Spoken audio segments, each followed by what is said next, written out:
നമ്മൾ Perinthalmanna new plan tyres ആണ്. ഞാൻ ഓഫിൽ ഇത് നമ്മുടെ സൂരജ് സാറാണ്.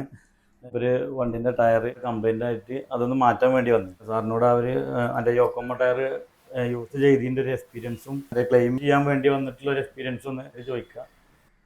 സാർ എന്താണ് സാറിൻ്റെ അഭിപ്രായം? അതായത് ഞാനൊരു വർഷം മുമ്പെയാണ് ഞാൻ യോക്കോഹമ ടയർ എൻ്റെ വണ്ടിക്ക് ഞാൻ പർച്ചേസ് ചെയ്തിട്ടുണ്ടായിരുന്നു. ഇപ്പോൾ ചെറിയൊരു ബുദ്ധിമുട്ട് ടയറിൻ്റെ ഭാഗത്ത് നിന്ന് വന്നപ്പോൾ ഞാൻ ആദ്യം വീണ്ടും ന്യൂ പ്ലാന്റിലേക്ക് തന്നെയാണ് കോൾ ചെയ്തത്. അന്ന് ആ സമയത്ത് നമുക്ക് കോളിൽ തന്നെ നല്ല രീതിയിലുള്ള റെസ്പോൺസാണ് നമുക്ക് നിങ്ങളുടെ ഭാഗത്ത് നിന്ന് നമുക്ക് തന്നത്. പിന്നെ നിങ്ങൾ പറയും ചെയ്ത് എപ്പോൾ ഉടനെ വന്നോളൂ നമ്മൾ മാറ്റിത്തരാം, പിന്നെ ബാക്കി വാറണ്ടി കാര്യങ്ങൾ കൊടുത്ത് അതിനനുസരിച്ച് ബാക്കി എന്താ വെച്ചാൽ നമുക്ക് മുന്നോട്ട് പോകാന്നുള്ള രീതിയിൽ നല്ല രീതിയിലുള്ള സപ്പോർട്ടും കാര്യങ്ങളൊക്കെ നിങ്ങളുടെ ഭാഗത്ത് നിന്ന് നമുക്ക് കിട്ടുകയും ചെയ്തിട്ടുണ്ടായിരുന്നു. അപ്പോൾ ഞാൻ സജസ്റ്റ് ചെയ്യുന്നത് ഒരുവിധം എല്ലാവരുടെ അടുത്തും ഇപ്പോൾ യോക്കോമ, ഇപ്പോൾ എന്നോട് ചോദിക്കുന്ന ആൾക്കാരുടെ അടുത്ത് ഞാൻ യോക്കോമ ചൂസ് ചെയ്തോളാനാണ് ഞാൻ പറയാറുള്ളത്. ഇപ്പം ഞാൻ ആദ്യത്തെ എൻ്റെ വണ്ടിയിൽ നിന്ന് ഞാൻ മാറ്റിയതിന് ശേഷം വീണ്ടും എൻ്റെ ഫാമിലിയിൽ തന്നെ ഒരു വണ്ടിക്ക് വീണ്ടും ഇവിടെ തന്നെയാണ് പ്ലാന്റിൽ തന്നെയാണ് ഞാൻ രണ്ടാമത് വീണ്ടും അതെ ഉറപ്പായിട്ടും.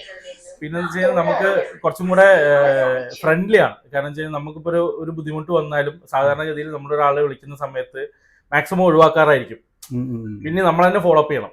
ഇതിപ്പോൾ നമുക്ക് അങ്ങനെ ഒരു ബുദ്ധിമുട്ട് നമുക്ക് നിങ്ങളുടെ ഭാഗത്ത് നിന്ന് ഉണ്ടായിട്ടില്ല. കാരണം വെച്ചാൽ നിങ്ങൾ എപ്പോഴാച്ചാൽ വന്നോളൂ, എപ്പോഴാണ് വരണം വെച്ചാൽ വിളിച്ചാൽ മതി എന്നുള്ള രീതിയിലുള്ള സപ്പോർട്ടാണ്. അപ്പോൾ ഇത് തുടർന്നും ഇതുപോലുള്ള നല്ല സപ്പോർട്ടും കാര്യങ്ങളും എല്ലാവർക്കും കൊടുക്കാൻ പറ്റട്ടെ എന്നുള്ളതാണ്.